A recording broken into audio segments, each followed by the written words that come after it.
The scream came before the smell did. Draven Ashgrove moved through the crowded hall with his hand already curled into a fist, his senses stretched so tight that every voice around him sounded like a blade scraping stone. Something was wrong. He had felt it the moment he stepped into the gathering hall of the Fairview Coalition, a place packed with strangers from a dozen packs who did not trust him and did not hide it. Then the scream came again, sharper this time, cutting through the noise of clinking glasses and low conversation. Bodies turned, guards reached for their weapons, and Draven, king of the Blackthorn pack, felt the whole room tilt toward chaos in the space of a single heartbeat. He pushed forward, shoulders cutting a path through startled nobles and wide-eyed servants. Near the far wall, two men had a young woman pinned against the stone, her wrist twisted at an angle that made his jaw tighten with anger he did not yet understand. She was fighting them, her boots scraping the floor, her voice raw from shouting, but she was outmatched, and both men knew it. Draven did not think. He crossed the last stretch of floor in 3 long strides and closed his hand around the nearest man's shoulder, spinning him away from the woman with enough force to send him stumbling into a table. The second man turned, startled, his mouth opening to protest, but one look at Draven's face silenced him. Word had already spread through the hall. This was the Alpha King of Blackthorn. Nobody argued with that face. She is not your concern, the second man finally managed, though his voice had lost its confidence. She is now, Draven said, and something in his tone made the man release her wrist and step back without another word. It was only then, with the danger fading and the room slowly returning to its uneasy noise, that the scent hit him. It arrived like a wave breaking over rock, sudden and impossible to brace against. Warm honey and rain-soaked earth, something wild underneath it that made every nerve in his body come alive at once. His heart, which had not raced in battle for longer than he could remember, slammed against his ribs so hard it startled him. His vision sharpened, the whole hall fading into a blur except for her. The woman in front of him straightened, rubbing her wrist, and looked up. Her eyes were the color of late autumn, brown with gold threaded through them, and the moment they met his, Draven felt something inside his chest lock into place with an almost audible click. It was not affection. It was not even attraction in the ordinary sense. It was recognition, deep and undeniable, the kind that came only once in a lifetime, and only to those fated enough, or cursed enough, to feel it. The mate bond. He had heard other alphas describe it in reverent tones, had watched grown warriors go soft-eyed at the memory of the moment their mate first looked at them. He had always assumed it was exaggeration, sentimental nonsense dressed up as fate. Now, standing in a hall full of strangers with his heart hammering and his hands unsteady for the first time in years, he understood that none of them had exaggerated anything at all. "You're staring," the woman said, breaking the silence with a voice that held no fear, only mild irritation, as if she dealt with staring men on a regular basis and found them all equally tiresome. "You're bleeding," he replied, nodding at the thin line of red along her forearm, where one of the men's claws must have caught her. She glanced down at the cut as though noticing it for the first time, then shrugged. "I've had worse. Who are you?"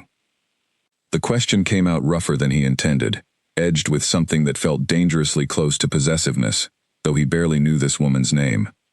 "Lyra," she said, studying him with open curiosity now, tilting her head slightly. "Lyra Weston. And you're the Blackthorn King everyone's been whispering about since you walked in." "Draven Ashgrove," he said, and even saying his own name felt strange, as though the syllables carried more weight than they had an hour ago. Around them, the hall had mostly forgotten the disturbance, nobles returning to their drinks and their gossip, but Draven could not look away from her. He noted the tension still coiled in her shoulders, the way her eyes kept flicking toward the exits even now that the danger had passed, the careful distance she kept from him despite the pull he could feel radiating between them like heat off a flame. She did not feel it, or if she did, she was hiding it far better than he was.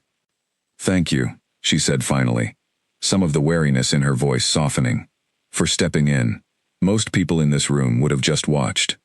"Most people in this room are cowards," Draven said, and for the first time, the corner of her mouth curved into something that was almost a smile.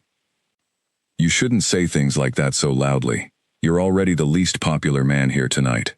I've never cared about popularity. No, she said, looking him over once more, unhurried, as if she were reading something written across his shoulders. I don't imagine you have. Before he could ask why she was alone, in a hall like this, without pack colors, without guards, without anyone standing near her, the way allies stood near allies, a voice called his name from across the room. Callum, his beta and oldest friend, was weaving through the crowd, with the particular urgency he reserved for genuine emergencies. Draven, Callum said as he reached them, slightly out of breath, his eyes flicking to Lyra and then back with obvious confusion. There's a situation with the Voss delegation. They're refusing to sign unless you speak with their alpha directly. Now. Draven felt something in his chest resist the idea of leaving, an instinct so foreign and so strong that it startled him more than the bond itself had. He forced it down. He was a king before he was anything else, and kings did not abandon their duties because of a feeling, however powerful. I have to go, he told Lyra, and hated how much he meant it as an apology rather than a simple statement of fact. Then go, she said, unbothered, already stepping back into the crowd. I wasn't expecting an escort. Wait. The word left him before he could stop it. Where can I find you afterward? Something flickered across her face, surprise perhaps, or wariness returning. I don't think that's a good idea. Lyra. Her name in his mouth felt like something he had said 1,000 times before, though this was the first. I need to know you're safe tonight. I've kept myself safe for 24 years without a king's help, she said, though there was no real anger in it, only the practiced defensiveness of someone who had learned early not to depend on protection from anyone. I'll manage one more night. Callum tugged at his sleeve, murmuring something about the Voss Alpha's patience running thin, and Draven had no choice but to turn away. He glanced back once, and found Lyra watching him with an expression he could not quite name, somewhere between curiosity and calculation, as though she were trying to solve a puzzle she had not asked to be given. The rest of the evening passed in a blur of politics that Draven barely registered. The Voss Alpha, a broad-shouldered man named Garrick with cold eyes and a colder smile, made demands about border territory that under any other circumstances would have consumed Draven's full attention. Tonight, half of his mind stayed fixed on the far side of the hall, tracking a scent he could no longer locate, listening for a voice he had heard only twice. By the time the negotiations ended, well past midnight, Lyra was gone.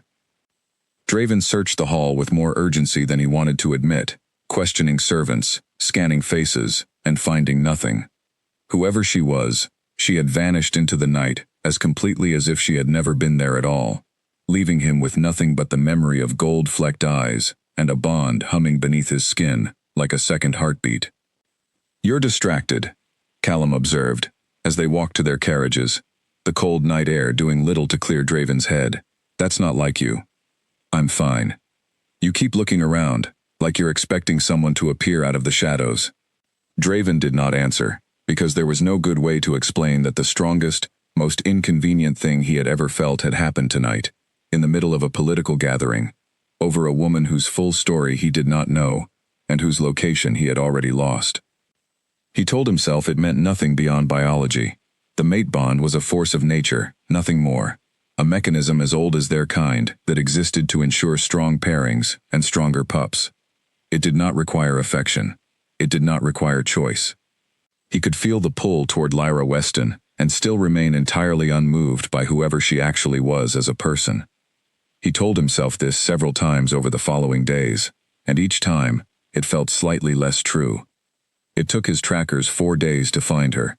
She had been staying in a small border town outside official pack territory, unaffiliated, unclaimed, and according to the reports Callum brought him, entirely alone, no family, no pack, a woman who had spent years surviving on the edges of a world built for those who belonged somewhere, and she belonged nowhere. Draven read the report twice in his study, the fire crackling low, and felt something twist uncomfortably behind his ribs that had nothing to do with the bond, and everything to do with the picture forming of who Lyra Weston actually was. Abandoned, overlooked, forced to fight her own battles in rooms full of strangers, because there had never been anyone willing to fight them for her. Until him, apparently, in a crowded hall, without either of them understanding why. You want me to bring her in?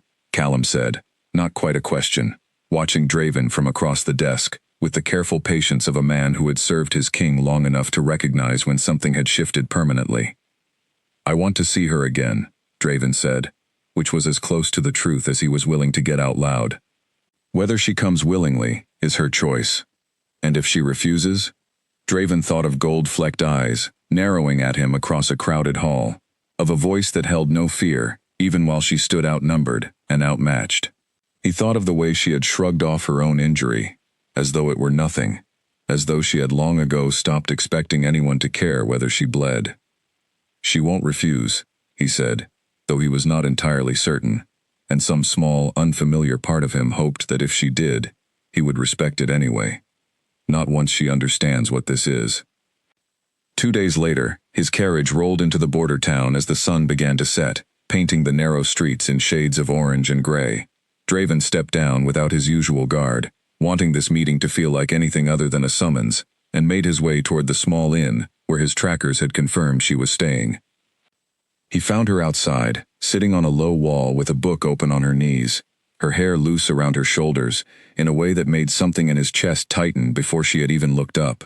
When she did, her eyes widened with genuine surprise, and for a moment neither of them spoke, the bond humming silently between them like a held breath. You found me, she said finally, closing the book but not standing. I told you I would. You didn't tell me that. You asked where you could find me, and I said no. Her tone was dry, but there was no real hostility in it, only the sharp-edged humor of someone testing whether he could take being challenged. I'm a king, Draven said, allowing the faintest hint of amusement into his voice.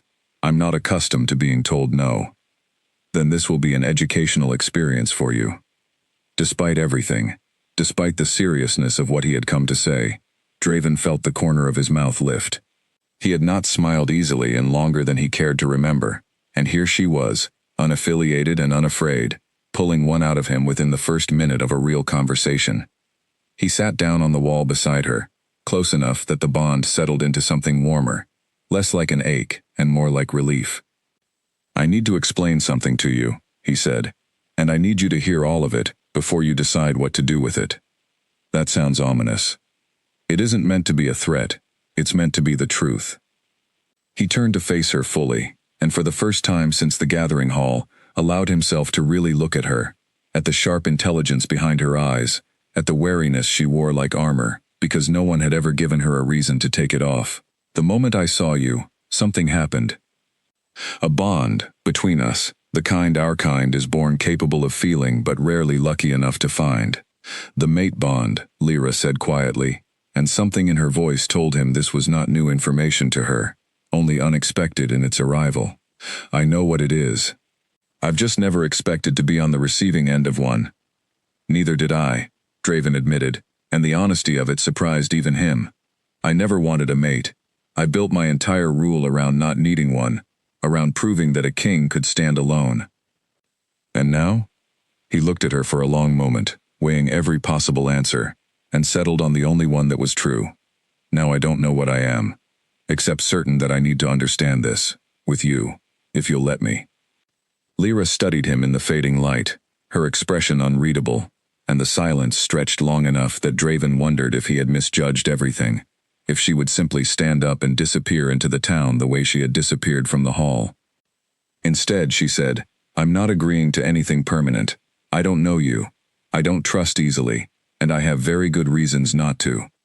I'm not asking for permanence tonight, Draven said.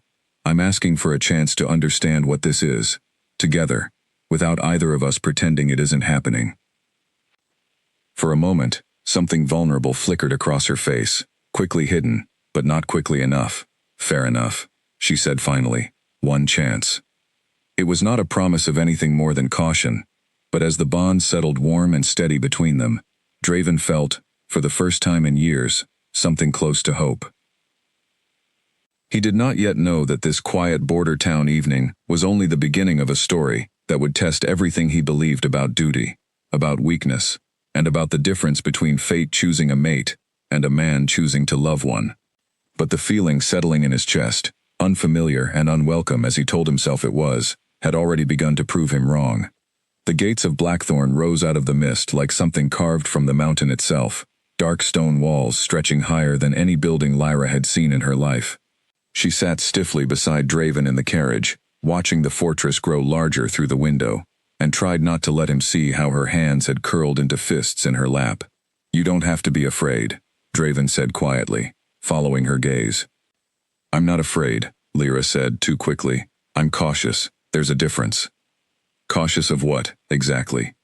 She turned to look at him, and for a moment considered lying, giving him some polished answer about unfamiliar places and unfamiliar people. Instead, she told him the truth, because something about his steady presence made pretending feel exhausting. "Of being brought somewhere because of what I am to your bloodline, and not because of who I am." Draven's jaw tightened, and she watched him choose his next words carefully.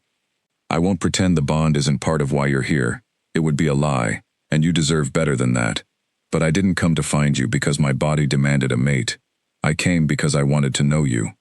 "We'll see," Lyra said, unwilling to hand over trust so easily, no matter how sincere he sounded. The carriage rolled through the gates, and the moment it stopped, Lyra understood that her arrival had not gone unnoticed.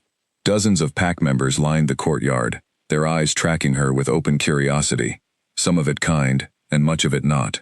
She held her spine straight and stepped down, without waiting for anyone's hand, refusing to let the weight of their stares bend her posture. "That's her," someone murmured, not quietly enough. "The stray he found in a border town." Lyra's chin lifted, and though the words stung more than she wanted to admit, she kept her face perfectly still. She had spent years being underestimated. She was not about to let a fortress full of strangers see that it still worked. Draven's head turned sharply toward the voice, his eyes hard as flint.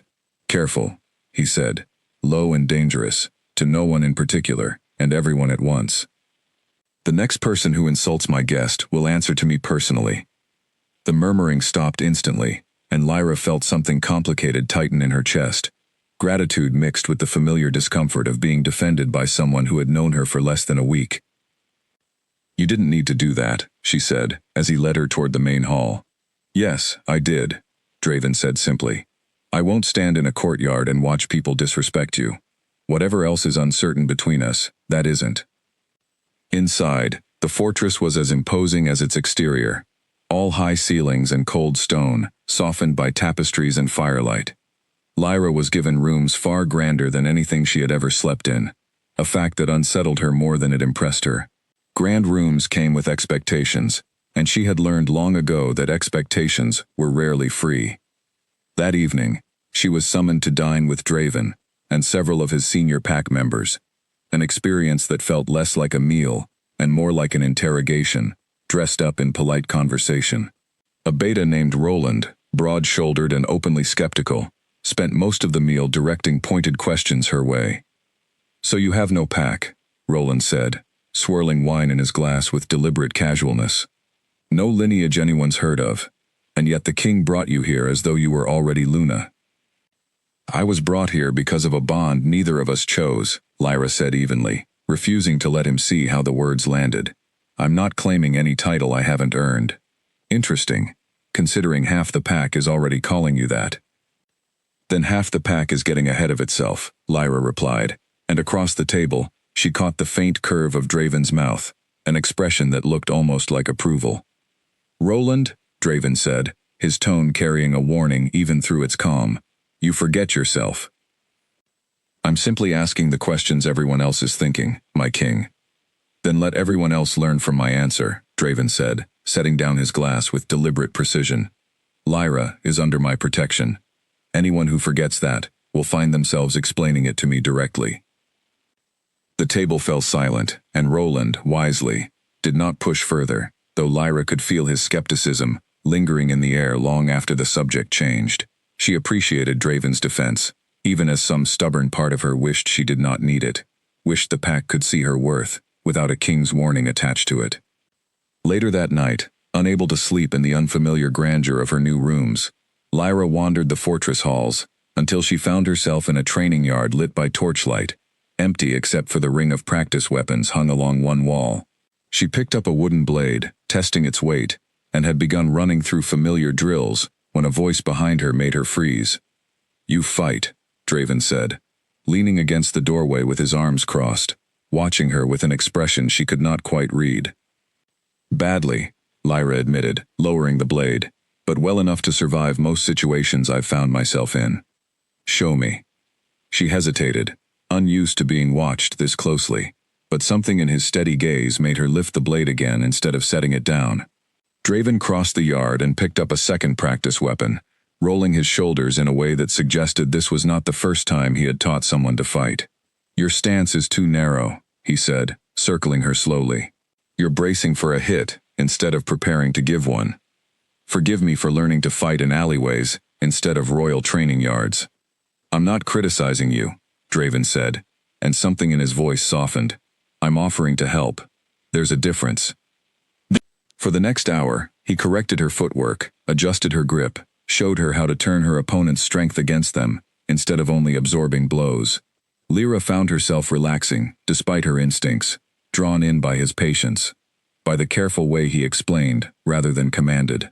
When she finally managed to disarm him, with a technique he had shown her only minutes earlier, something like pride flickered across his face. Good, he said, retrieving his blade from the ground. You learn fast. I've had to. The words slipped out before she could stop them, carrying more weight than she intended, and Draven's expression shifted into something quieter, more serious. Tell me about it, your past, only what you're willing to share. Lyra considered refusing, considered giving him the same guarded non-answer she gave everyone who asked, but the training yard was empty, the torchlight low, and something about the honesty already exchanged between them made refusing feel like a waste. My birth pack didn't want me, she said finally, setting down the practice blade. Not because of anything I did. My mother died when I was young, and my father remarried someone who saw me as competition for her own children's inheritance.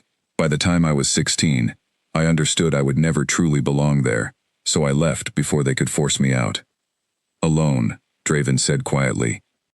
Alone, she confirmed. I've been on my own ever since. Learned to fight because no one else was going to protect me.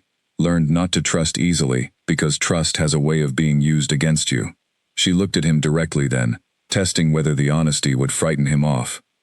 So forgive me if I'm not immediately grateful for a king who found me, because his body decided I belonged to him. That's not what this is, Draven said, and there was something raw in his voice that made her believe him despite herself. I understand why you'd think that. I understand why every instinct you have is telling you to protect yourself from another person who might discard you the moment it's convenient. But I'm not looking for someone to fill a role, Lyra. I'm looking to understand a woman who fought off two men twice her size in a hall full of strangers who wouldn't lift a finger to help her. Something in Lyra's chest ached at the words, unexpected and unwelcome, because she had spent years building walls specifically designed to keep statements like that from reaching anything underneath them. I don't know how to trust this, she admitted quietly. I don't know how to trust you. Then don't, Draven said. Not yet.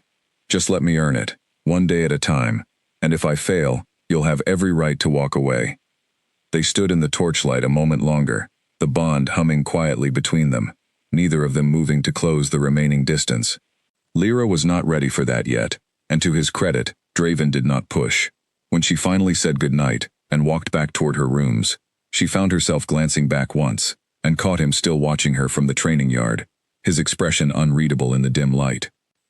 Over the following days, a fragile rhythm formed between them. Draven found reasons to seek her out, small excuses that fooled neither of them. Walks through the fortress gardens, meals shared away from the scrutiny of the full pack, quiet conversations that revealed more of who they each were beneath the roles they had been forced into. Lyra found herself softening in ways she had not expected, laughing more easily, letting her guard down in small, careful increments. But the pack's skepticism did not fade as quickly as her own. Whispers followed her through the halls, some cruel, some merely curious, and though Draven silenced the worst of them whenever he heard them directly, Lyra knew he could not be everywhere. She learned to walk through the fortress with her chin high and her expression composed, refusing to let anyone see how deeply the isolation sometimes cut. One afternoon, she overheard two servants discussing her in the kitchen corridor, their voices lowered but not quiet enough. He's only claimed her because the bond forces his hand, one said. Once the pull fades, he'll set her aside. Mark my words. Kings don't build alliances with strays. Lyra kept walking before they noticed her, but the words lodged themselves somewhere deep, feeding a fear she had been trying not to acknowledge. What if they were right? What if everything Draven had said in the training yard was simply the bond speaking through him, a temporary madness that would fade the moment his body stopped demanding her presence? She did not mention the conversation to him, unwilling to hand him more power over her feelings than he already had. But that evening, when he found her sitting alone in the garden, she was quieter than usual, distracted by thoughts she did not want to share. "Something's wrong," Draven said, sitting beside her without asking permission, close enough that she could feel the warmth radiating from him. "I'm fine. Lyra." She sighed, knowing he would not let it go easily. "Just pack gossip, nothing worth repeating. Tell me anyway." She hesitated, then relented, repeating the servant's words without meeting his eyes, watching the flowers instead as she spoke. When she finished, Draven was silent for a long moment, and she braced herself for reassurance that would sound hollow, no matter how sincerely he meant it. Instead, he said, "I can't promise you certainty, Lyra. I can't hand you proof that what's growing between us will last, because feelings like that don't come with guarantees, not for anyone. But I can promise you this. Every day I choose to seek you out is a day I'm choosing you, bond or no bond, and I intend to keep choosing you for as long as you'll let me." It was not the empty reassurance she had braced for. It was something steadier, something that acknowledged her fear instead of dismissing it, and for the first time since arriving at Blackthorn, Lyra allowed herself to lean, just slightly, into the warmth beside her, unwilling yet to call it trust, but no longer entirely willing to call it caution either. Smoke rose over the northern ridge before the runner even reached the fortress gates. Lyra saw it first from her window, a dark smear against the pale morning sky, and by the time she made it down to the courtyard, the entire fortress had erupted into controlled chaos. Warriors were arming themselves. Horses were being saddled. Draven stood at the center of it all, his voice cutting through the noise with the calm authority of a man who had commanded chaos many times before. "Border Patrol reports Voss scouts crossed the northern line at dawn," Callum was saying, breathless from his own sprint across the yard. "They burned the watchpost before our men could raise the alarm." "Casualties?" Draven asked, his face carved from stone. "2 wounded. No deaths, but it was close."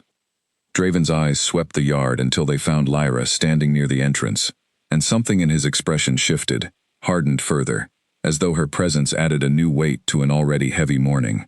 "Get her inside," he said to the nearest guard, not looking away from Lyra even as he issued the order. "I'm not a piece of glass that needs protecting from a window," Lyra said, crossing the yard toward him, despite the guard's attempt to steer her elsewhere. "What's happening?" "The Voss Coalition just declared, in the clearest language they have, that they intend to test our borders," Draven said grimly. "Garrick has been waiting for an excuse since the gathering hall. He may have decided your presence here is exactly the excuse he needed." "Me? An unclaimed woman, without a pack, suddenly living inside Blackthorn's walls," Draven said, his jaw tight. "To men like Garrick, that reads as weakness. A king distracted by a mate bond, vulnerable to pressure he wouldn't have tolerated before." Lyra felt something cold settle in her stomach, not from fear for herself, but from the sudden, sharp understanding that her presence had become a weapon someone else intended to use against him. "Then send me away. If I'm the reason they're testing you, remove the reason." "No." The word came out immediate and absolute, with none of Draven's usual careful diplomacy. "I will not solve a political problem by handing you over to people who already believe you're worth less than nothing. That is not who I am, and it is not who this pack will become." Before Lyra could argue further, one of the wounded guards was carried into the courtyard, blood soaking through a hastily wrapped bandage on his arm. Draven's attention snapped to him immediately, and Lyra watched, unable to look away, as the King of Blackthorn knelt beside his injured warrior, with genuine concern etched across his face, checking the wound himself, before allowing the healers to take over. This was not the cold, distant ruler the servants gossiped about. This was a man who bled for his people in every sense but the literal one, and watching him kneel in the dirt to comfort a frightened young warrior did something to the careful walls Lyra had built around her heart. Over the following days, the fortress transformed into something tense and watchful. Patrols doubled. Meetings ran late into the night. Draven barely slept, moving between strategy sessions and border inspections, with a relentlessness that worried even his most seasoned commanders. Lyra found herself drawn into the rhythm of it despite having no official role, bringing food to exhausted guards, sitting in on strategy discussions when Draven allowed it, offering perspectives shaped by years of surviving on the margins that the pack's more privileged commanders had never needed to develop. "You think like someone who's had to plan escape routes her whole life," Callum observed one evening, watching her trace an alternate patrol path on the map spread across the war table. "I have," Lyra said simply. "When you've never had a pack to protect you, you learn to protect yourself in ways that don't rely on strength alone." Draven, seated across the table, watched this exchange with an expression that had grown steadily more difficult to disguise, something warmer than simple appreciation, something that made Callum glance between the two of them with the particular knowing look of a man watching his closest friend fall harder than he was willing to admit. The true test came 8 days later, on a night when the moon hung low and heavy over the fortress walls. Lyra had gone to bed early, exhausted from days of tension, only to be jolted awake by the sound of horns blaring across the courtyard, a sound she had learned during her time at Blackthorn meant only one thing: attack. She dressed quickly, grabbing the blade Draven had given her during their training sessions, and made her way toward the courtyard despite every instinct telling her to stay hidden. The scene that greeted her was chaos given form, warriors rushing toward the northern wall, shouted orders overlapping into an urgent roar, and somewhere beyond the walls, the unmistakable sounds of combat already underway. They breached the outer perimeter, a young guard told her, wide-eyed and clearly terrified beneath his attempt at composure. "Voss warriors, maybe 24. The king is leading the response personally." Fear, sharp and immediate, cut through Lyra in a way she had not expected. She had spent years training herself not to fear for anyone but herself, had built her entire survival around the principle that caring too much about another person only gave the world another way to hurt you. But standing in that courtyard, hearing that Draven was somewhere beyond those walls facing 24 armed warriors, she understood with sudden, uncomfortable clarity that she had already failed to protect herself from exactly that kind of caring.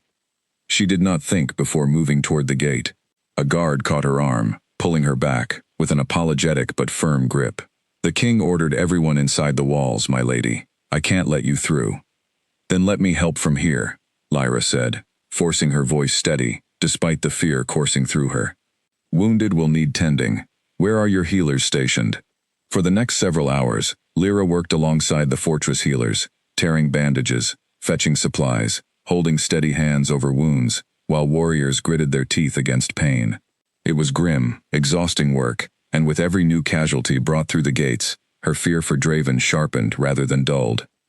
When he finally returned, near dawn, blood streaked across his face and a deep gash along his forearm, Lyra felt something in her chest crack open with relief, so intense it nearly buckled her knees. She crossed the courtyard before she had consciously decided to move, reaching him just as he dismounted, his eyes finding hers immediately across the chaos.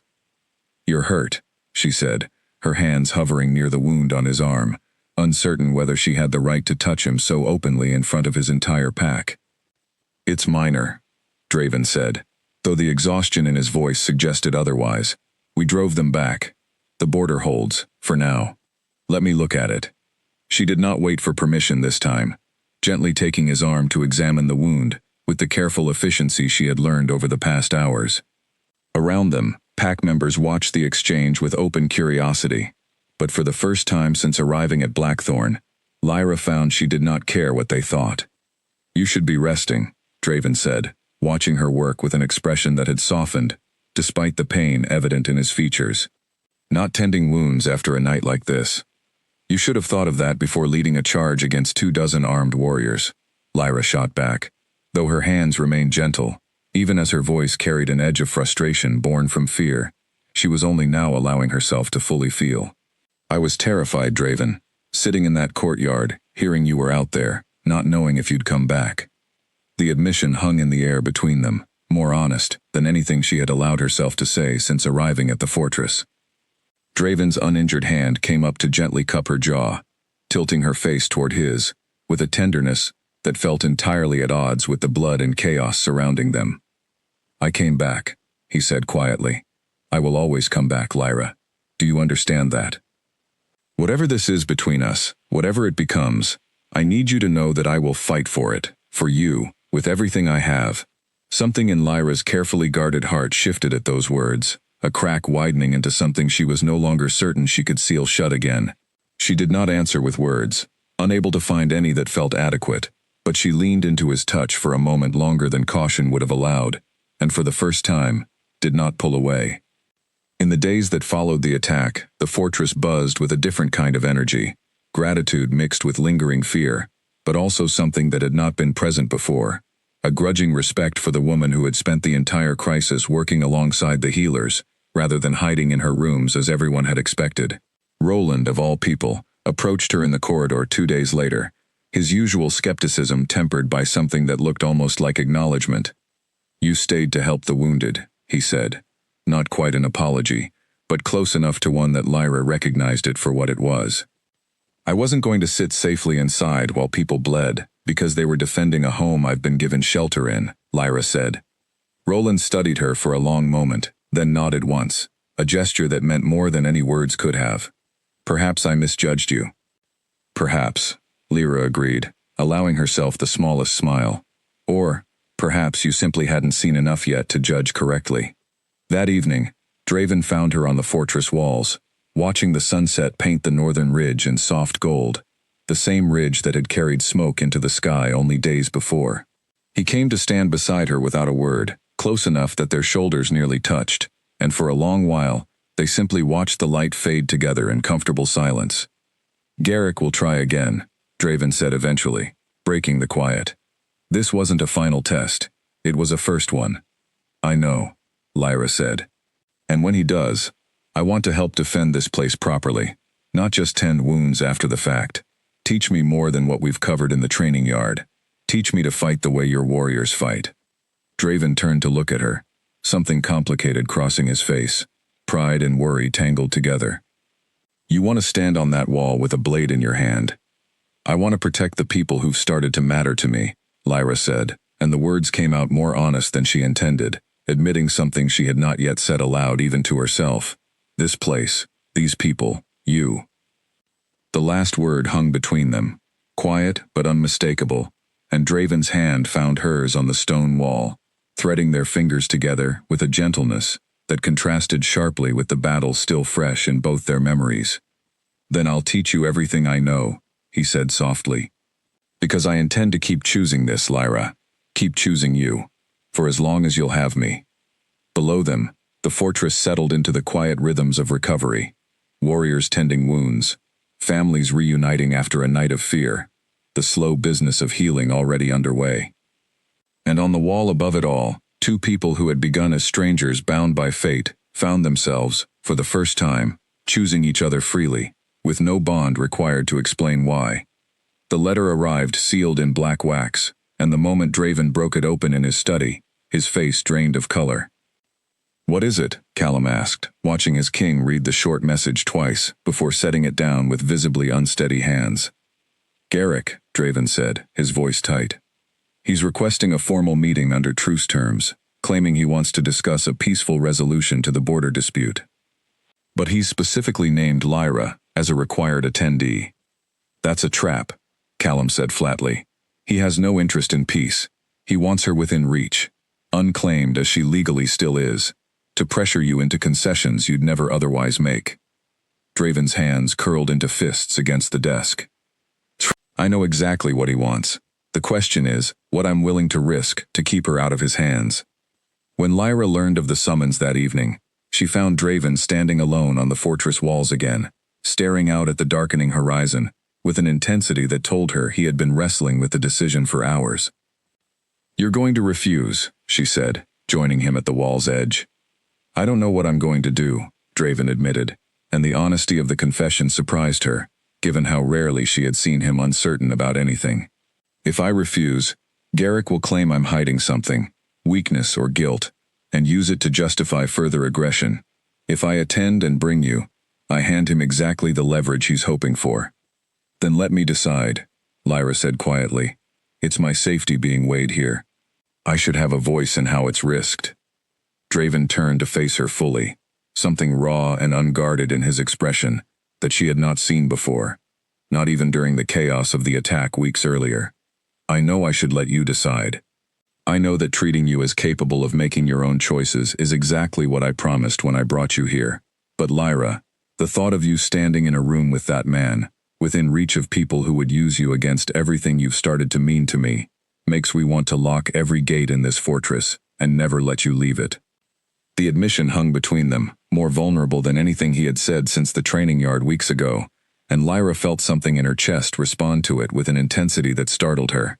She had spent years building walls specifically designed to keep this kind of vulnerability at bay, both her own and anyone else's, because vulnerability had always, in her experience, been the precursor to abandonment. Tell me why, she said softly. Not the political reasons, the real ones. Draven was quiet for a long moment, his gaze fixed on the horizon, and when he finally spoke, his voice carried a weight she had not heard from him before. My parents were killed when I was young, during a raid not unlike the one Garrick's scouts attempted weeks ago. I was 12. I watched from a hidden passage, as warriors I had grown up trusting failed to protect the two people who mattered most to me in the world, and I swore, standing in that passage, that I would never again feel that particular kind of helplessness, that I would become strong enough, cautious enough, distant enough, that nothing and no one could ever be used against me that way again. Lyra had not known this, had not even suspected it beneath the composed authority Draven carried so effortlessly, and something in her chest ached fiercely at the image of a 12-year-old boy watching his entire world collapse while hidden and powerless to stop it. So you built walls, she said quietly, the way I did. Exactly the way you did, Draven agreed, finally meeting her eyes again. I told myself for years that a king who allowed himself to need anyone was a king waiting to be exploited through that need. I refused every match my council proposed. I convinced myself that solitude was strength, that needing no one meant I could never again be made helpless the way I was that night. And now there's a woman standing on this wall who has become the single greatest vulnerability I've ever allowed myself to have, Draven said, his voice rough with an honesty that seemed to cost him something to give. And instead of resenting it the way I expected to, I find myself grateful for it, terrified as I am, because the alternative is a life exactly as hollow as the one I was living before you arrived. Lyra's eyes stung unexpectedly, and she found herself reaching for his hand without deciding to, needing the physical contact to ground the emotions swirling too fast to name individually. My father's new wife used to tell me that needing people was a weakness, reserved for those foolish enough to believe anyone would stay, she said quietly. I spent years proving her right by never letting anyone close enough to test the theory. It was easier that way. Safer. If you never let anyone matter, no one can leave a hole behind when they inevitably do. And now? Draven asked, echoing her earlier question back to her. Lyra looked down at their joined hands, at the calluses along his fingers earned through years of training and battle, and found the honest answer waiting closer to the surface than she expected. Now I'm standing on a wall, with a king who just told me he'd rather be vulnerable to losing me than hollow and safe without me, and I find I understand exactly what he means, because I feel the same terrifying thing.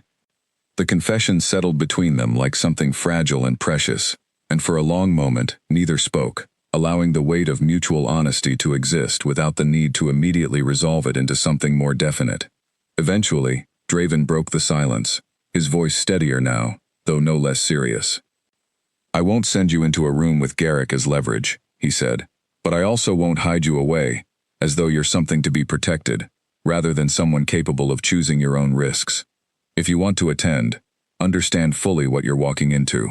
I'll bring you. If you'd rather stay, I'll respect that entirely, and find another way to handle this.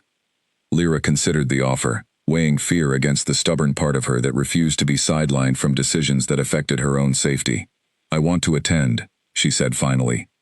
Not because I'm not afraid, but because hiding has never once made me safer in my entire life. I'd rather face Garrick directly than spend the meeting wondering what's happening in a room I wasn't allowed to enter. Draven studied her for a long moment, pride and worry warring visibly across his features, before nodding slowly. Then we face him together. Over the following days, they prepared carefully, Draven briefing her on Garrick's known tactics.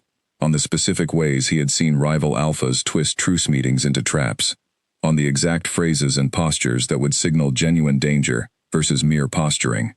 Lyra absorbed the information with the same sharp focus she had brought to their combat training, determined not to be caught unprepared. But beyond the strategic preparation, something else was happening between them, a deepening born from the honesty exchanged on the wall that night. Draven found himself sharing memories he had kept locked away for years, small details about his parents, about the particular loneliness of ruling without anyone who truly understood the weight of it. Lyra, in turn, allowed herself to speak more openly about her own past, about the specific cruelties of a childhood spent proving her worth to people determined never to see it. Callum noticed the shift immediately, watching his king laugh more easily, argue less defensively, carry himself with a lightness that had been entirely absent since Draven had taken the throne. "Whatever's happening between you two," he told Draven privately one evening, "it's good for you. I haven't seen you like this since before your parents died." "I know," Draven admitted quietly. "It terrifies me almost as much as it settles something I didn't know was unsettled." The night before the truce meeting, Lyra found herself unable to sleep, anxiety coiling tight in her chest, despite all their preparation. She made her way to the training yard, needing physical movement to burn off the restless energy, and was unsurprised to find Draven already there, running through forms in the moonlight, with the same restlessness clearly driving him. "Couldn't sleep either," she said, picking up a practice blade. "Too much on my mind," Draven admitted, watching her settle into a stance he had taught her weeks earlier. "Tomorrow, whatever Garrick attempts, I need you to trust my judgment in the moment. If I tell you to leave the room, I need you to leave without question." "I trust you," Lyra said, and the words came easily now, none of the hesitation that had colored similar statements weeks earlier. "But I need you to trust me too. I'm not walking into that room as someone who needs constant protection. I'm walking in as someone capable of protecting herself, if it comes to that." Draven crossed the training yard and drew her into an embrace that had nothing to do with combat preparation, holding her close enough that she could feel his heartbeat steady and strong against her cheek. "I trust you completely," he said softly. "It's Garrick I don't trust. But you're right. You've more than proven you can face danger without needing to be shielded from it entirely." They stood together in the moonlit yard a while longer, drawing strength from each other for whatever the following day would bring, and when they finally parted for their separate rooms, Lyra carried with her a certainty that had not existed weeks earlier when she first arrived within Blackthorn's walls. Whatever waited in that truce meeting, whatever Garrick intended, she would not face it as an outsider being used against a king who barely knew her. She would face it as someone Draven had chosen, honestly and completely. Walls down on both sides at last. The neutral hall on the border stood cold and silent when Draven and Lyra arrived, its high windows letting in gray morning light that did nothing to soften the tension already thick in the air. Garrick sat waiting at the far end of a long table, flanked by 4 of his most imposing warriors, his cold smile widening the moment his eyes landed on Lyra. "The Stray joins us after all," Garrick said, his voice smooth with false pleasantness. "I confess, I wondered if the king would keep her hidden away, like a secret he was ashamed of." "She's here because I invited her, not because you demanded it," Draven said evenly, taking his seat with Lyra beside him, her posture rigid but composed. "Say what you came to say, Garrick. This truce meeting has a limited window before I lose interest in your theater." Garrick's smile did not waver, but something calculating sharpened behind his eyes. "Very well. Straight to business then. My scouts report that Blackthorn's border defenses have grown notably distracted these past weeks. Patrols arriving late, watch posts undermanned during certain hours. One might almost think the king had something occupying his attention more thoroughly than his duties." "Careful," Draven warned, his voice dropping into something dangerous. "I mean no offense," Garrick continued, spreading his hands in mock innocence. "I simply propose a solution that benefits everyone. Release the woman from whatever claim you believe you hold over her. Allow her to seek shelter with a pack better suited to protecting someone of such uncertain lineage, and I would consider the recent border tensions entirely resolved." The room went utterly still. Lyra felt every eye at the table shift toward her, weighing her reaction, and she forced her expression into something calm, despite the fury building beneath it. This was exactly the trap Draven had warned her about, the leverage Garrick had been maneuvering toward since the gathering hall. "That is not a solution," Draven said, his voice low and controlled in a way that somehow carried more menace than shouting would have. "That is an insult dressed up as diplomacy, and I won't dignify it with further discussion." "Then perhaps the lady should speak for herself," Garrick said, turning his attention directly to Lyra, with a smile that made her skin crawl. "Surely you understand your position here, unclaimed, unmated by formal ceremony, entirely dependent on a king's temporary infatuation. Wouldn't you prefer certainty elsewhere, rather than remaining a bargaining chip in a war you never asked to be part of?" Lyra held his gaze steadily, refusing to let the calculated cruelty of his words shake her composure. "You assume I'm here because I have no other options," she said, her voice clear and unwavering. "You're mistaken. I'm here because I've chosen to be, and no amount of manufactured pressure from a man hoping to destabilize a pack he can't defeat honestly will change that choice." Something flickered across Garrick's face. Brief irritation quickly smoothed back into false pleasantness. Bold words for someone with so little standing to back them. "My standing isn't yours to judge," Lyra said, and beside her, she felt Draven's hand find hers beneath the table, a silent gesture of solidarity that steadied her further. "Whatever you hope to accomplish by naming me in this meeting, you've failed. I won't be used as leverage, and I won't be frightened into abandoning a place I've chosen to call home." Garrick's expression hardened, the false diplomacy finally slipping entirely. Then perhaps words alone won't suffice to make the situation clear. The threat hung in the air, unmistakable despite its vagueness, and Draven rose from his seat with a controlled fury that seemed to make the entire room shrink slightly. "This meeting is concluded," he said flatly. "You requested a truce discussion, Garrick, not a venue for threats against someone under my direct protection. If you wish to escalate this conflict, understand that Blackthorn will respond with every resource we possess, and I will personally ensure you regret ever believing this woman was a vulnerability to exploit." Garrick's warriors tensed, hands drifting toward weapons, but their alpha raised a hand to still them, his calculating eyes never leaving Draven's face. "A shame," he said finally, standing as well. "I had hoped for a peaceful resolution. Perhaps another time, when your king has regained his focus, we can revisit these discussions." The Voss delegation departed without further incident, but the tension they left behind lingered long after their horses had disappeared over the border ridge.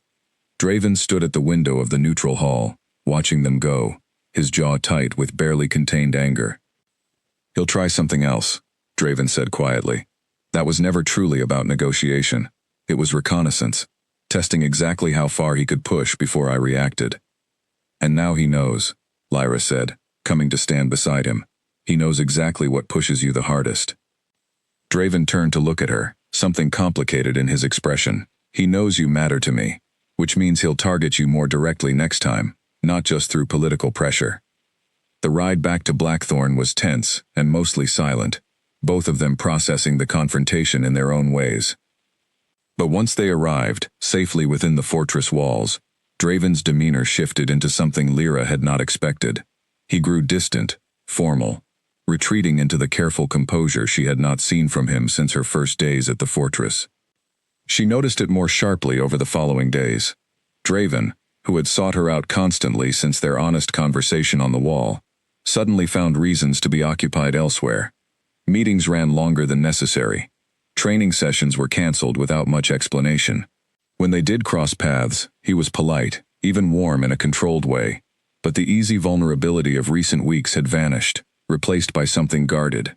"He's pulling back," Lyra told Callum one afternoon, unable to fully hide her confusion and hurt as she found him in the fortress library.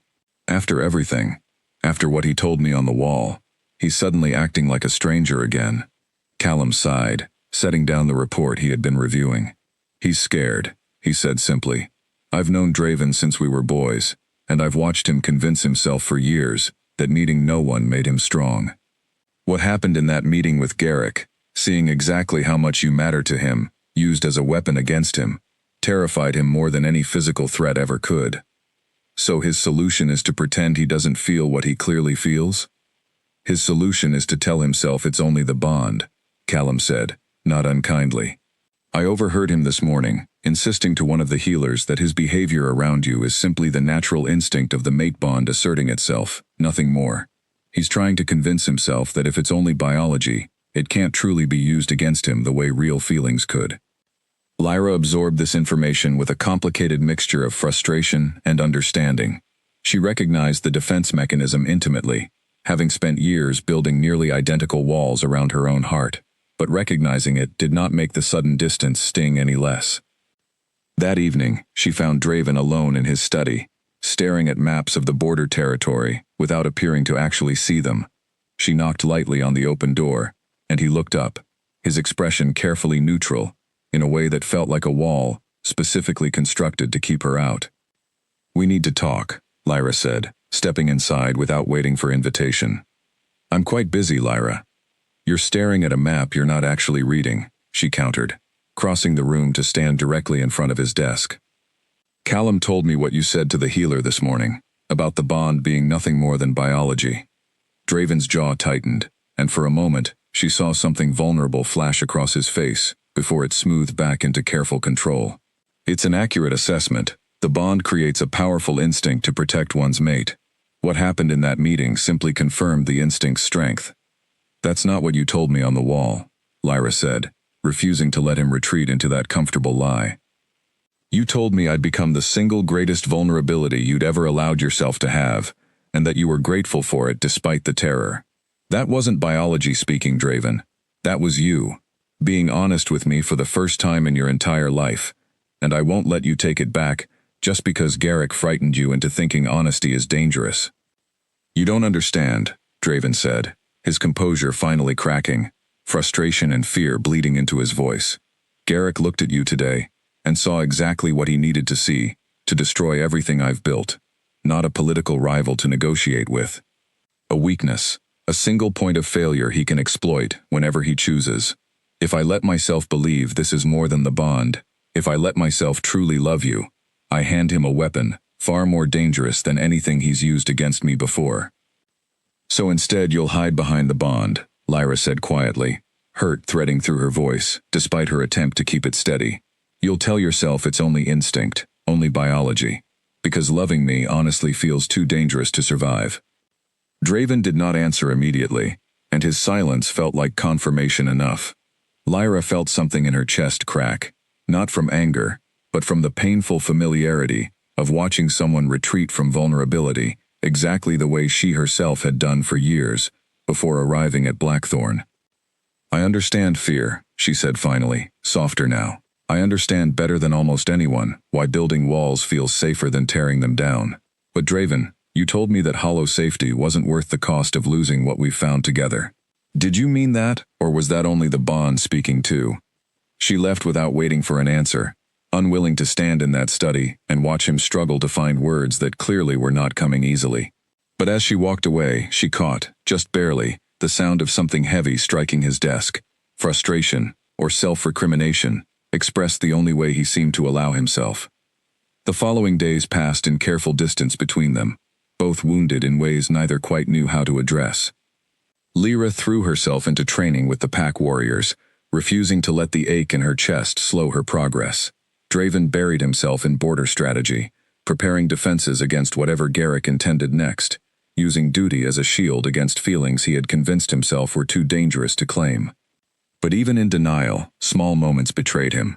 Lyra noticed how his eyes tracked her across every room they shared, how his shoulders tensed whenever a male warrior stood too close to her during training, how he lingered near her door some nights before retreating without knocking.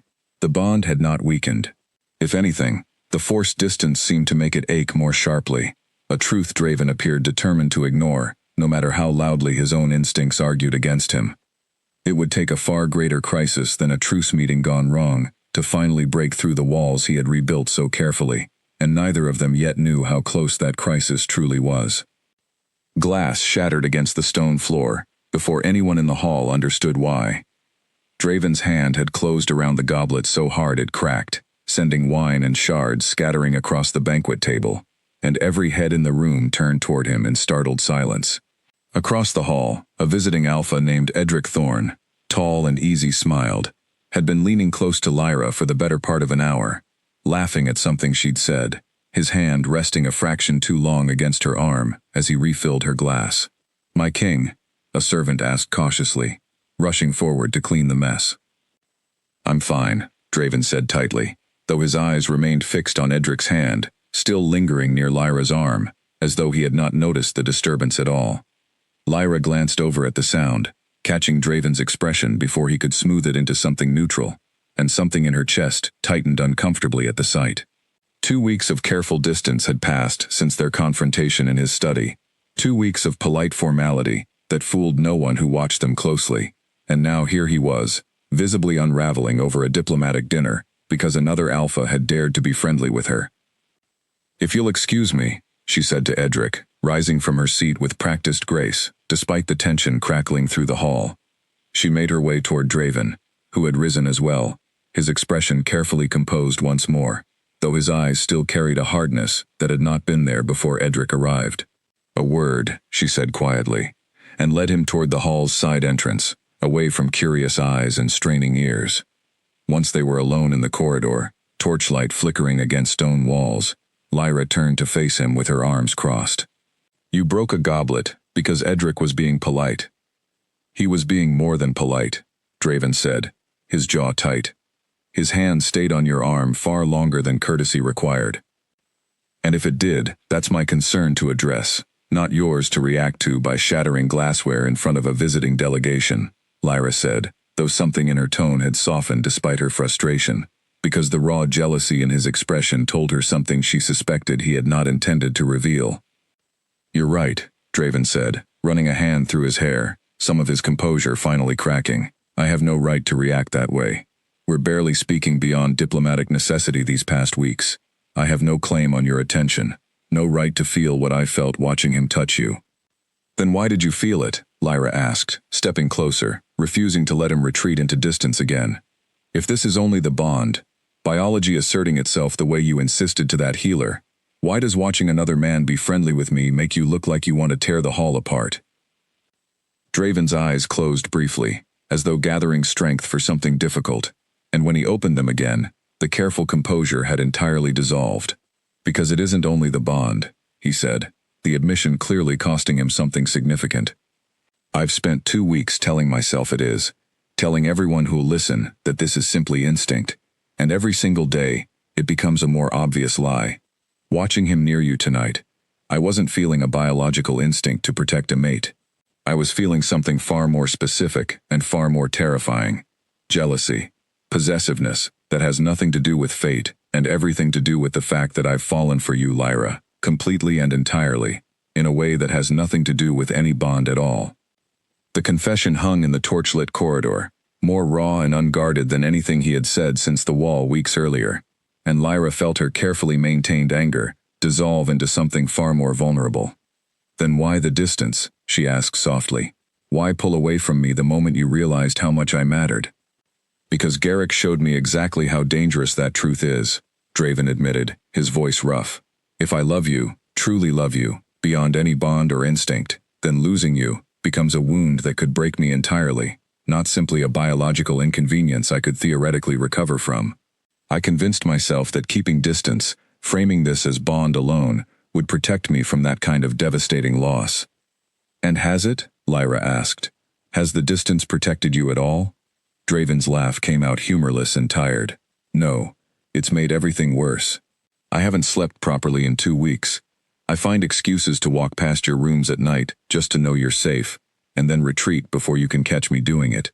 I watch you train with the guards, and have to physically restrain myself from intervening every time someone stands too close. The distance hasn't protected me from anything, Lyra. It's simply made me miserable while pretending otherwise." Something in Lyra's chest ached at the confession. Recognition of her own patterns reflected back at her with painful clarity. She had spent years building similar walls, convincing herself that distance equaled safety, only to discover that the walls protected her from nothing except the possibility of genuine connection. "I know exactly what you're doing," she said quietly, "because I've done it my entire life. Building walls, telling myself distance was wisdom rather than fear, convincing myself that needing no one meant I could never be hurt by losing them. But Draven, That wall never actually protected me from pain. It only ensured I felt the pain of loneliness, instead of the pain of loss. And I'm no longer certain that's actually the better trade. Draven reached for her hand, tentative in a way that felt entirely new after weeks of careful distance, and Lyra let him take it, the warmth of his touch settling something anxious in her chest. I don't want to keep choosing loneliness over you, he said quietly. I'm tired of pretending this is simple biology, when it's the most complicated, most terrifying, most real thing I've ever felt for another person. Then stop pretending, Lyra said. Not for my sake, for yours.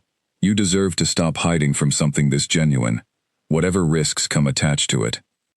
They stood together in the corridor a while longer, the tension of recent weeks slowly dissolving into something gentler, though neither rushed to declare the distance fully healed.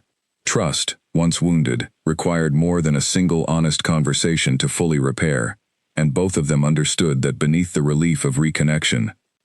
But when they returned to the banquet hall, Edric Thorne noted immediately how differently the king and the woman beside him now carried themselves, no longer strangers performing careful diplomacy, but two people who had clearly found their way back to something they had briefly, foolishly, tried to deny. I believe I overstepped earlier, Edric said quietly to Draven as the evening drew to a close, his easy smile carrying genuine apology now, rather than casual flirtation. My apologies. I hadn't realized the depth of what exists between you and Lady Weston. Neither had I, fully, until tonight, Draven admitted, glancing toward Lyra across the emptying hall, with an expression that held none of the careful neutrality from earlier. But I understand it clearly now. Later, walking Lyra back to her rooms through the quiet fortress corridors, Draven paused outside her door, uncertainty flickering across his features for the first time in longer than she could remember. I know 2 weeks of distance can't be erased by a single conversation in a torchlit corridor, he said. I know I have more to prove than words alone can accomplish, but I want you to know, clearly, and without any hedging behind bond language, that I love you, Lyra. Not because fate decided it for us in a crowded hall months ago, but because of every single thing I've learned about who you actually are since then. Lyra felt tears sting unexpectedly at the corners of her eyes. Months of careful guardedness finally giving way to something she had not allowed herself to fully believe was possible. I think, she said slowly, testing the words as they formed, that I love you too. Not because of any bond, but because you knelt in the dirt to comfort a wounded warrior, and taught me to fight with more patience than anyone ever offered me before, and told me the truth about your parents on a fortress wall, when it would have been easier to stay guarded. Draven's expression transformed at her words, relief and joy breaking through the exhaustion of recent weeks, and though he did not close the remaining distance between them that night, respecting the careful pace they had both silently agreed to rebuild trust upon, something had fundamentally shifted between them. The denial was over. Whatever came next, whatever Garrick still intended, they would face it as two people who had finally stopped hiding from what had grown between them, bond and choice, finally speaking the same undeniable truth. The door to Lyra's rooms stood open, when she should have locked it behind her, and by the time she noticed, hard hands had already closed over her mouth from behind. She fought instantly, driving her elbow back into her attacker's ribs, with enough force to hear him grunt, but a second set of hands caught her wrists before she could break free, twisting them behind her back with practiced efficiency. A cloth, soaked in something bitter and sharp, pressed against her nose and mouth, and though she held her breath as long as she could, the room eventually blurred and tilted, darkness swallowing her before she could call out for help. She woke to the rocking motion of a moving carriage, her wrists bound tightly in front of her, her head pounding from whatever drug had been used to subdue her. Across from her sat a man she did not recognize, watching her with cold, assessing eyes. Awake already, he said, sounding almost impressed. Most take longer to recover from that dose. Where am I? Lyra demanded, testing the strength of her bindings without success. On your way to a rather important meeting, the man said. Alpha Garrick has been quite eager to arrange it. Fear, sharp and immediate, cut through the last fog of the drug in her system. She thought of Draven, of how he would react when he discovered she was missing, of the careful trust they had only just begun to rebuild after weeks of painful distance. She forced herself to breathe steadily, refusing to let panic override the clear thinking she would need to survive whatever came next. "How did you get past the fortress guards?" she asked, buying time to think while gathering as much information as possible. The man's smile was thin and satisfied. "Blackthorn has more cracks than your king realizes. Not everyone within those walls is as loyal as he believes." The words settled cold and heavy in Lyra's chest. A traitor. Someone within Blackthorn's own walls had betrayed Draven, had given Garrick's people the information needed to breach the fortress's supposedly secure interior, and take her without raising immediate alarm. She thought through every face she had encountered since arriving, every servant, every guard, every pack member who had watched her with lingering suspicion, searching for any clue as to who might have sold her location for whatever price Garrick had offered. Back at the fortress, Draven's world collapsed the moment Callum burst into his study, his face ashen with a fear Draven had rarely seen from his oldest friend. "Lyra's gone," Callum said without preamble. "Her rooms show signs of a struggle. No one heard anything, which means whoever took her either moved with impossible skill or had help from inside these walls." Draven felt something in his chest shatter, a fear more absolute than anything he had experienced since watching his parents die when he was 12 years old. But unlike that childhood helplessness, this time he was not a boy hidden in a passage, unable to act. He was a king with the full might of Blackthorn at his command, and he intended to use every resource available to bring her home. "Search every inch of this fortress," he ordered, his voice deadly calm despite the panic screaming beneath the surface. "I want to know exactly how someone breached her rooms undetected, and I want to know who among us made it possible." The investigation moved swiftly under Draven's relentless direction. Within hours, evidence pointed toward a young guard named Elias, recently posted to the interior corridors, who had vanished from the fortress the same night Lyra disappeared. Further digging revealed Elias had accumulated significant debts through gambling in the border towns. Debts that Voss agents had apparently offered to clear in exchange for information about fortress security and Lyra's exact schedule. "He sold her for coin," Draven said, his voice flat with a fury, too vast to fully express through normal anger, when Callum delivered the final confirmation. "A member of my own pack, someone I trusted to guard these walls, sold the woman I love to a man who wants nothing more than to destroy everything I've built. We'll find her," Callum said firmly. "Every tracker we have is already following what trail exists. Garrick will have taken her toward his own territory, which gives us a limited but workable search area." Draven did not sleep that night, nor the following one, driving the search with a relentless intensity that pushed his warriors and himself past normal limits of endurance. He rode with the tracking parties personally, refusing to remain safely within the fortress, while Lyra remained in danger, his usual careful diplomacy, entirely abandoned in favor of raw, focused determination. "You need rest," Callum said on the second night, finding Draven still studying maps by torchlight, his eyes bloodshot with exhaustion.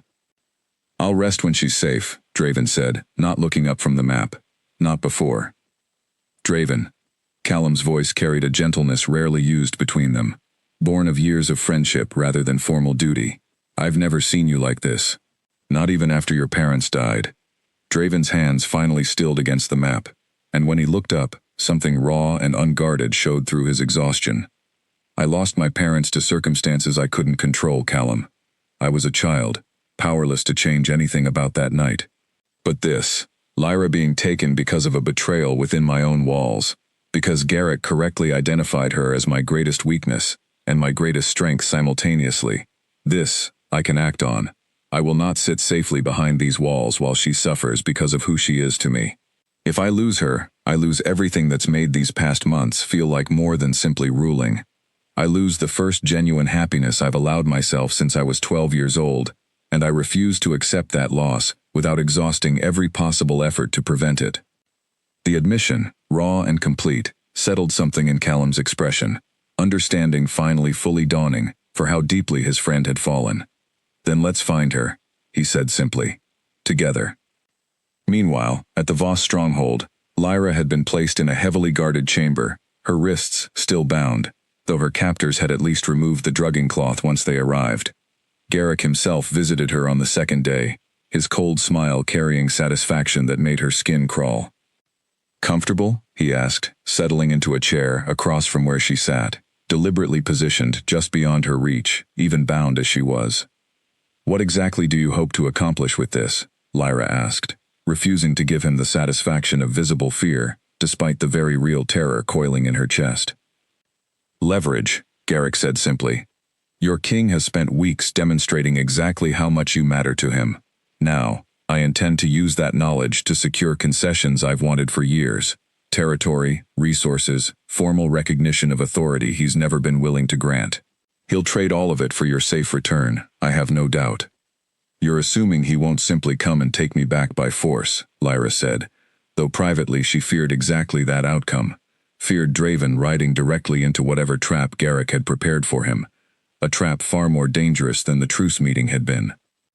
"I'm counting on it, actually," Garrick said, his smile widening in a way that made her blood run cold. "A king reckless enough to storm my territory for a woman without proper claim status makes for a rather convincing case that he's unfit to rule Blackthorn without stronger oversight. Either way this resolves, I emerge stronger. You, my dear, are simply the mechanism by which I finally break Blackthorn's stubborn independence." After he left, Lyra spent the following hours testing every possible avenue of escape, examining the chamber's single window, the strength of the door, the patterns of her guards' rotations. She refused to sit passively awaiting rescue, determined to contribute whatever she could to her own survival, exactly as she had done every difficult moment of her life before Draven had entered it.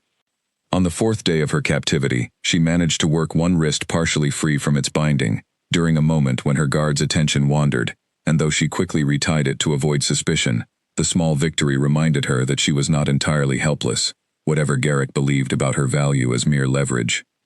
That same evening, Draven's trackers finally located the Voss stronghold, confirming through careful reconnaissance that Lyra was indeed being held there, alive and apparently unharmed, though heavily guarded. Draven received the report with a fierce, focused calm that worried Callum more than the raw panic of the search's early days had. "We attack at dawn," Draven said, studying the reconnaissance maps with cold precision. "Full force. Time to catch their patrol rotation at its weakest point." "Garrick wants you to do exactly this," Callum warned. "He's counting on your recklessness to justify whatever political narrative he intends to spin afterward." "Let him spin whatever narrative he wants," Draven said, his voice hard as stone. "I don't care what story emerges from tomorrow, Callum. I care that Lyra comes home safely, whatever the cost to my political standing. She is not a piece to be sacrificed for the sake of appearing measured and cautious. She is the woman I love, taken because of a betrayal within my own walls, and I will move every resource I command to bring her home." Callum studied his king for a long moment, seeing in his eyes the same fierce determination that had once defined the legendary alphas of Blackthorn's founding generation, warriors who had built the fortress from nothing, through sheer unwillingness to accept defeat. "Then we attack at dawn," Callum agreed, "and we bring her home." As night fell over the Blackthorn war camp assembled near the Voss border, Draven stood alone at the edge of the firelight, staring toward the distant stronghold where Lyra remained captive.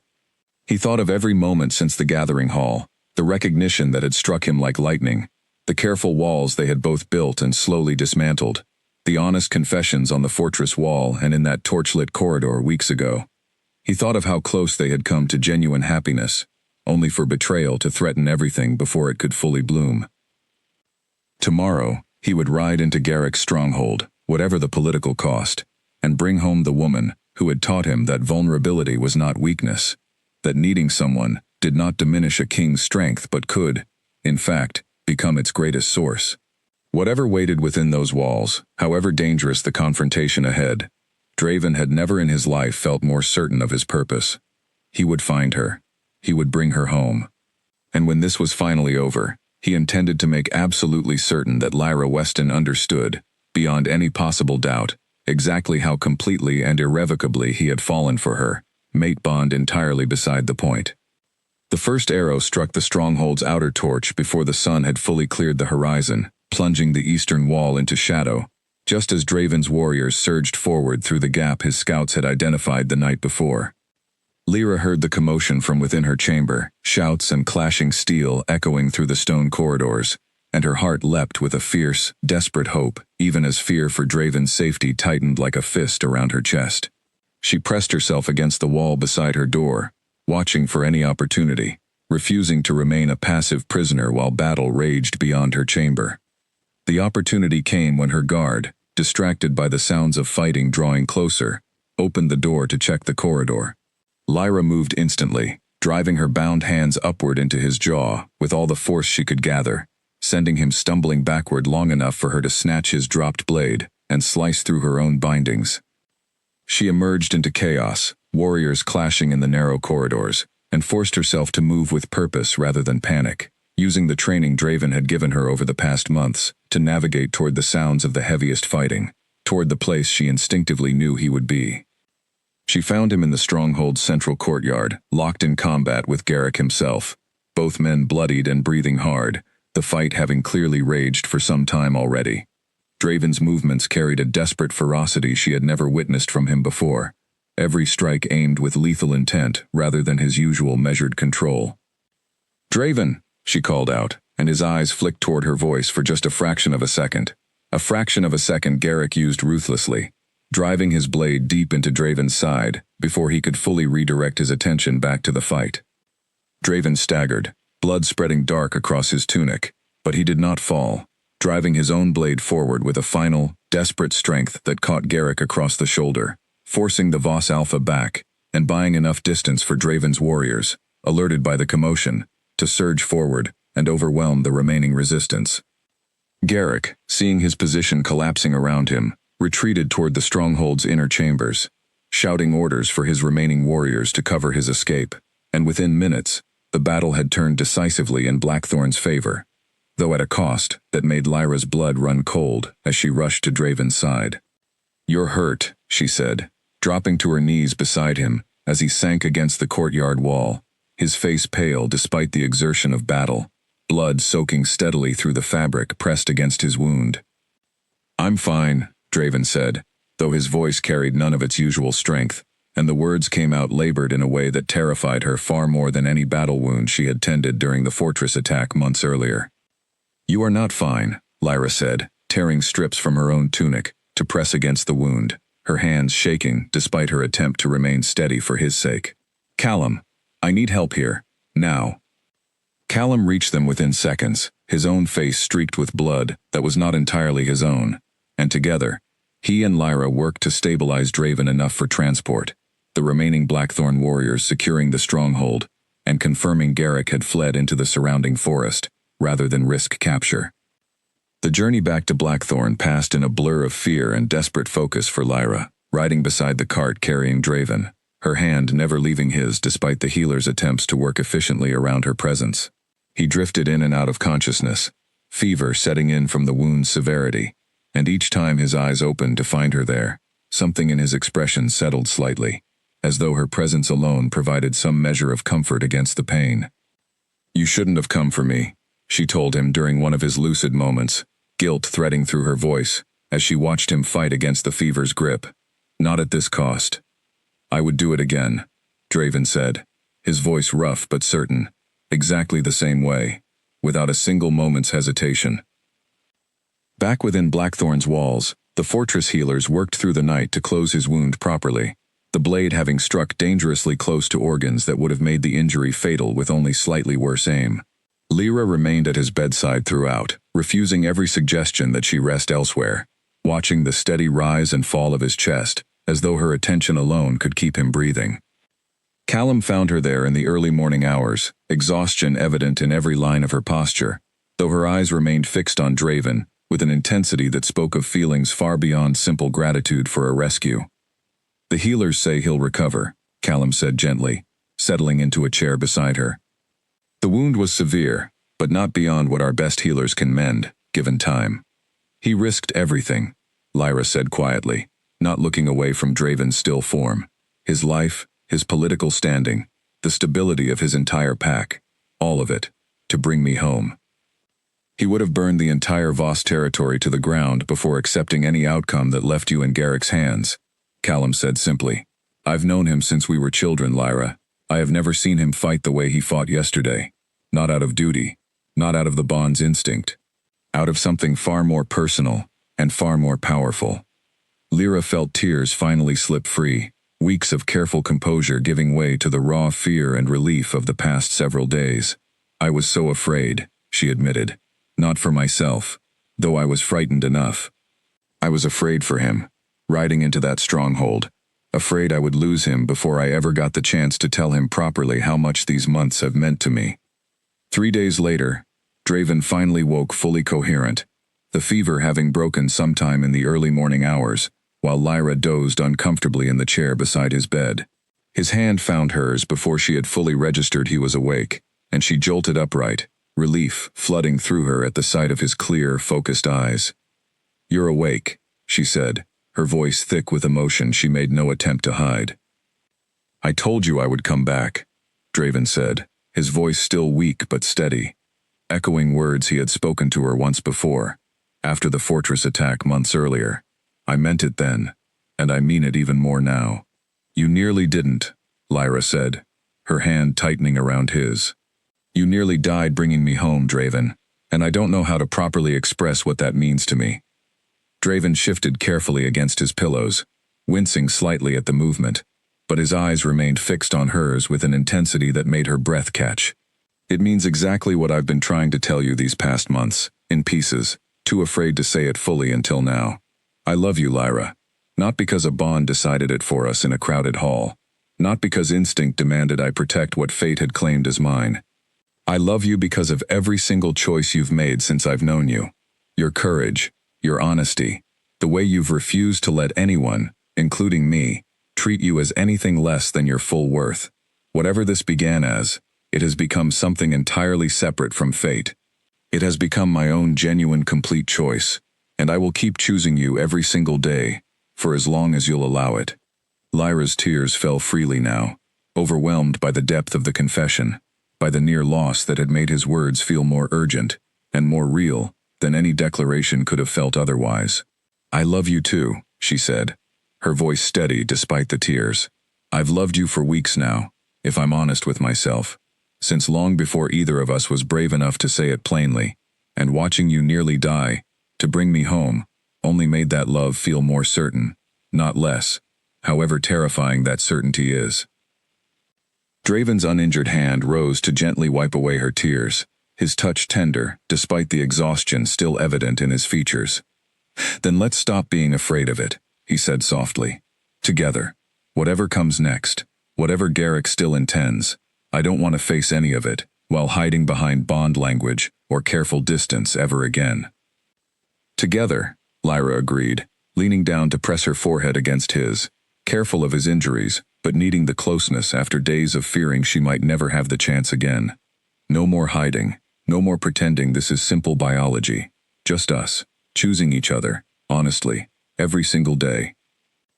Outside the healing chamber, word of the king's recovery spread quickly through the fortress, and with it, word of the fierce, desperate battle he had waged to bring home the woman the entire pack now understood, without any doubt, was far more than a temporary bondmate.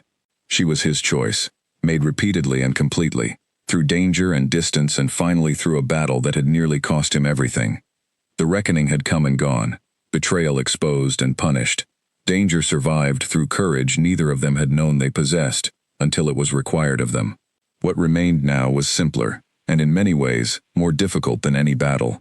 The work of building something lasting, together, from the honest foundation they had finally, fully claimed. The council chamber doors slammed open, before Draven had fully recovered his strength, and the moment he saw the assembled elders' faces, he understood this would not be a gentle conversation. "This cannot continue," Elder Marcus said, without preamble, his voice carrying the weight of genuine concern, rather than simple hostility. "My king, you nearly died retrieving an unclaimed woman from enemy territory, an act that has cost us significant political standing among the neutral packs who question your judgment. The council requires clarity. Either formally claim Lady Weston as your Luna, with all the ceremony and permanence that requires, or release her from Blackthorn entirely, and end the uncertainty that continues to endanger this pack." Lyra, standing near the chamber's edge where she had been quietly observing the proceedings, felt her stomach drop at the ultimatum, understanding immediately the impossible position it created. A formal claiming. before she felt entirely confident in the stability of what still remained a relatively new relationship, or exile from the place that had slowly become the only home she had ever truly known. "The council does not dictate my personal choices," Draven said, his voice hard, despite his still healing injuries, "and I won't be pressured into a ceremony before both parties are genuinely ready for it." "With respect, my king," Elder Marcus continued, unwilling to back down entirely, "your personal choices nearly cost Blackthorn its king, in a battle against a rival pack. The council has a legitimate interest in ensuring such risks are not repeated without proper justification. A formal claiming would at least establish clear political standing, discouraging further attempts by Garrick or others to use Lady Weston's uncertain status against you."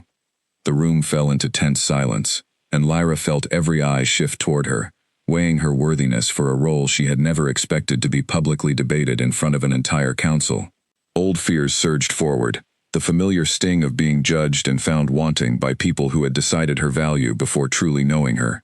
"I would like to speak," Lyra said, stepping fully into the chamber, despite the way her heart hammered against her ribs. Draven turned toward her, surprise and concern flickering across his features, but he did not stop her, understanding perhaps that this was a battle she needed to fight for herself, exactly as she had fought every other battle throughout her life. "I understand the council's concerns," Lyra began, forcing her voice to remain steady despite the weight of every gaze upon her. "I understand that my presence here has created political complications, that Garrick has used my uncertain status as a weapon, and that the recent battle to bring me home came at genuine cost to this pack's stability. But I will not be rushed into a ceremony as a political solution, and I don't believe Draven should be pressured into one either. A claiming built on political necessity, rather than genuine readiness, serves no one, least of all this pack you're trying to protect." "Then what do you propose instead?" Elder Marcus asked, though his tone had softened slightly, perhaps recognizing the sincerity in her words. "Time," Lyra said simply. "Not indefinite delay, but genuine time to ensure that whatever ceremony eventually occurs is built on certainty, rather than pressure. In the meantime, I'm willing to formally commit to Blackthorn's protection and service, demonstrating my loyalty through action, rather than simply through a title granted before it's truly earned." The council murmured among themselves, some clearly unsatisfied with anything short of immediate resolution, but others nodding thoughtfully at the reasonable compromise she had offered. Draven watched her throughout, something like pride mixing with the concern still evident in his expression. "I support Lady Weston's proposal," he said finally, his voice carrying the authority that ended most debates within the chamber. "She will be granted a probationary period of formal standing within Blackthorn, contributing to the pack's defense and governance, as she has already demonstrated capability for, and when both she and I are genuinely certain, not pressured by council timelines or political necessity, we will proceed with whatever ceremony reflects that certainty." The council eventually accepted the compromise, though not without lingering skepticism from several members, and as the chamber slowly emptied, Draven crossed to where Lyra stood, still visibly shaken from the confrontation despite her composed performance during it. "You didn't have to face them alone," he said quietly, once they were finally alone in the chamber. "I wanted to," Lyra said. "I've spent my entire life being judged by people who decided my worth before knowing anything real about me. I refuse to let that happen again, without at least trying to speak for myself." "You did more than speak for yourself," Draven said, something warm and proud coloring his voice. "You spoke with more wisdom than half that council combined. A claiming built on pressure rather than certainty. I hadn't fully considered that distinction before you named it, but you're entirely right." Over the following weeks, Lyra threw herself into pack service, exactly as she had promised, training alongside the warriors, contributing to strategic discussions, with insights born from a lifetime of surviving on society's margins, slowly winning over even the most skeptical council members, through consistent demonstration of competence and genuine care for the pack's welfare. Roland, who had once questioned her worthiness so openly, became one of her strongest advocates, impressed by her tactical mind and unwavering courage.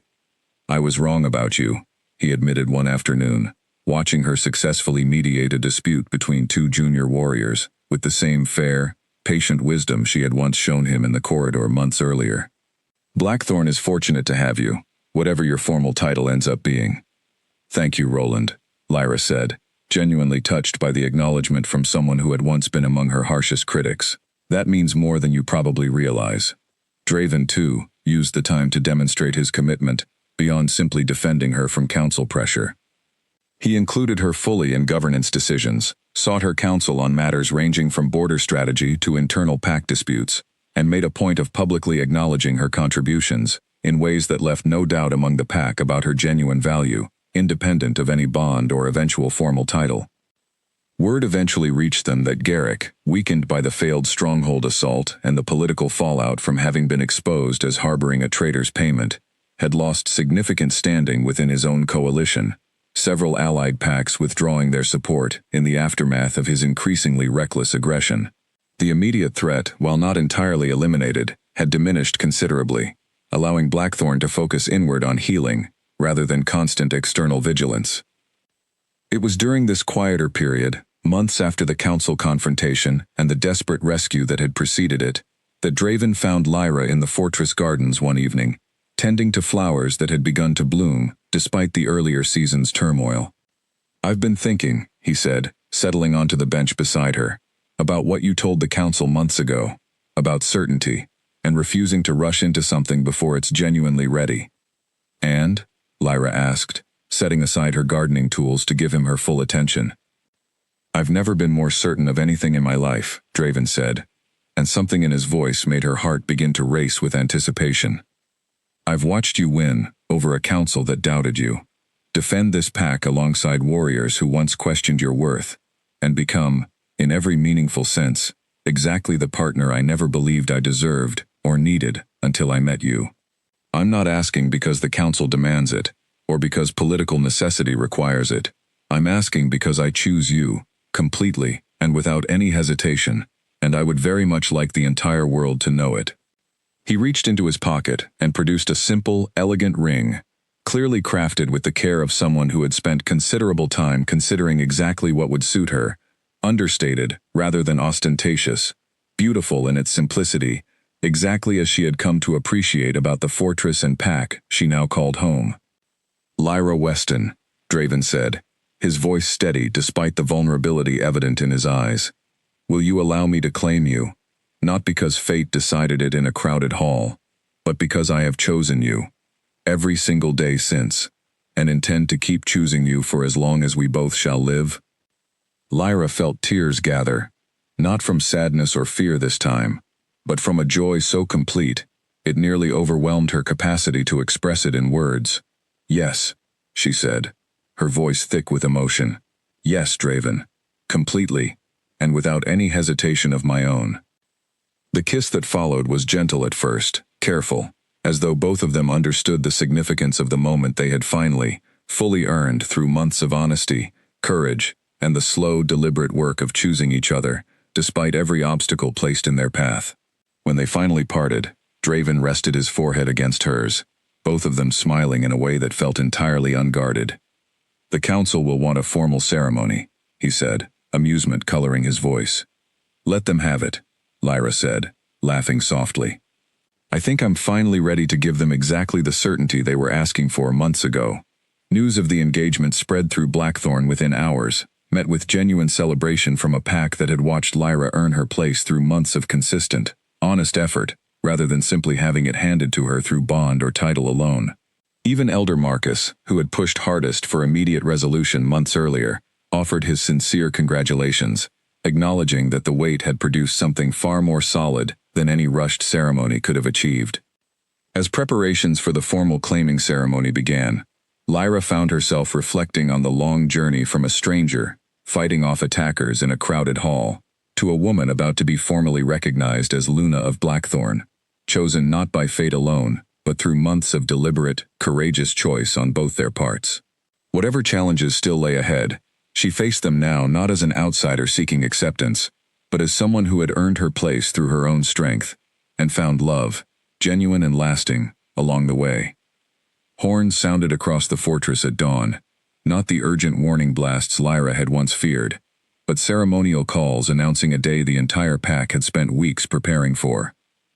She stood in her chamber, hands trembling slightly as attendants finished securing the final details of her ceremonial dress, deep blue fabric, woven with silver thread, that caught the morning light streaming through her window. The nervous energy coursing through her felt entirely different from the fear that had once defined her days at Blackthorn. Anticipation and joy tangled together in a way she had never before experienced. "You look every bit the Luna this pack deserves," Callum's wife, Ivy, said warmly, adjusting the final fold of Lyra's dress with practiced hands. She had become one of Lyra's closest friends during the months of preparation, their bond forged through countless conversations and shared laughter that had helped ease Lyra's remaining uncertainties about fully belonging within Blackthorn's walls. "I still can't quite believe this is happening," Lyra admitted, studying her reflection with something between disbelief and profound gratitude. "A year ago, I was alone in a border town, with nothing but a book and whatever coin I'd managed to save. Now, I'm about to be formally claimed as Luna of the strongest pack in the region." "You're about to be recognized for exactly what you've already become," Ivy corrected gently. "This ceremony isn't creating anything new, Lyra. It's simply making official what everyone in this fortress has known for months. Draven loves you completely, and you've earned every bit of respect this pack now holds for you." The walk toward the ceremonial grounds felt both endless and impossibly brief, Lyra's mind racing through memories of the journey that had brought her to this moment. The crowded hall where fate first intervened, the training yard where trust slowly began to build, the fortress wall where honesty finally broke through years of careful guardedness, the desperate battle that had nearly cost everything before finally proving beyond doubt exactly how deep their love truly ran. When she stepped into the courtyard, transformed for the occasion with flowers and banners in Blackthorn's colors, the assembled pack fell silent, hundreds of faces turning toward her with an expression she had once feared she would never earn from these people. Genuine warmth and acceptance rather than suspicion or judgment.